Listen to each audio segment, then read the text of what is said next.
ইসকনের বহিষ্কৃত নেতা চিন্ময় কৃষ্ণ দাস ব্রহ্মচারী গ্রেপ্তার হয়েছেন। চট্টগ্রাম যাওয়ার পথে 25 নভেম্বর সোমবার বিকেল শাহজালাল আন্তর্জাতিক বিমানবন্দর থেকে তাকে গ্রেপ্তার করে গোয়েন্দা police.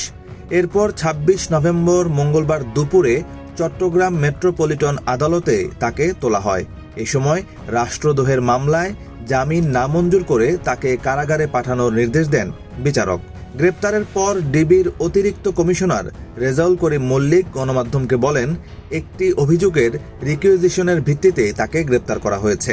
Double million offer, Walton fridge কিনে পেতে পারেন 20 লক্ষ টাকা, রয়েছে কোটি কোটি টাকার নিশ্চিত উপহার। গত 25 অক্টোবর চট্টগ্রামে সমাবেশ করে বাংলাদেশ সনাতন জাগরণ মঞ্চ। চিন্ময় কৃষ্ণ দাস এই মঞ্চের মুখপাত্র।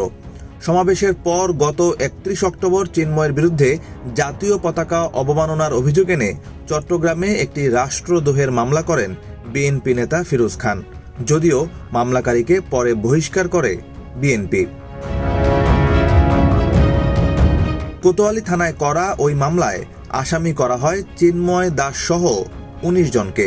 মামলার অভিযোগে বলা হয়, গত 5 আগস্ট বাংলাদেশে গণ অভ্যুত্থান সংঘটিত হওয়ার পর নগরের নিউ মার্কেট মোড়ের 0 পয়েন্টে স্তম্ভের ওপর বৈষম্য বিরোধী ছাত্র জনতা একটি জাতীয় পতাকা উত্তোলন করে, যা এখনও সেখানে রয়েছে। 25 অক্টোবর বাংলাদেশ সনাতন জাগরণ মঞ্চের উদ্যোগে লালদিঘির মাঠে একটি মহাসমাবেশ হয়। চট্টগ্রাম বিভাগের বিভিন্ন এলাকা থেকে হাজারো মানুষ ওই সমাবেশে যোগ দেন।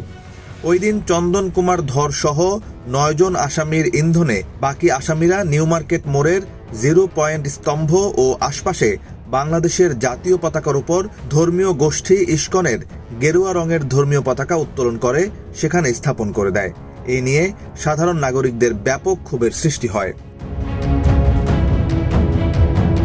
এই মামলার পর ইসকন প্রবর্তক ধাম তাদের অফিসিয়াল ফেসবুক পেজে একটি ভিডিও বার্তা দেয়, যেখানে রাষ্ট্রদ্রোহ মামলা প্রসঙ্গে চিন্ময় কৃষ্ণ দাসের একটি বিবৃতি প্রকাশ করা হয়।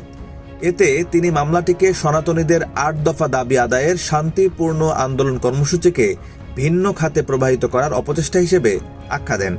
ওই বিবৃতিতে চিন্ময় কৃষ্ণ দাস বলেন, 5 আগস্টের পর সনাতনীদের উপর চালানো হামলা নির্যাতনের প্রতিবাদে আমাদের এই আন্দোলন। এই আন্দোলন বর্তমান সরকার কিংবা রাষ্ট্রের বিরুদ্ধে নয়।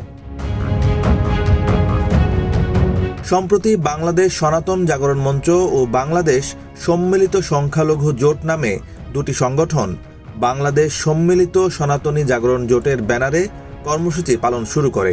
নতুন এই জোটের মুখপাত্র করা হয় চিন্ময় কৃষ্ণ দাসকে। কয়েকদিন আগে এই জোট 8 দফা দাবিতে রংপুরে সমাবেশ করেছে। চিন্ময় কৃষ্ণ দাস ইসকনের বাংলাদেশ শাখাতেও ছিলেন, তবে সম্প্রতি ইসকন তাকে বহিষ্কার করেছে। নিউজ ডেস্ক, বাংলাদেশ প্রতিদিন।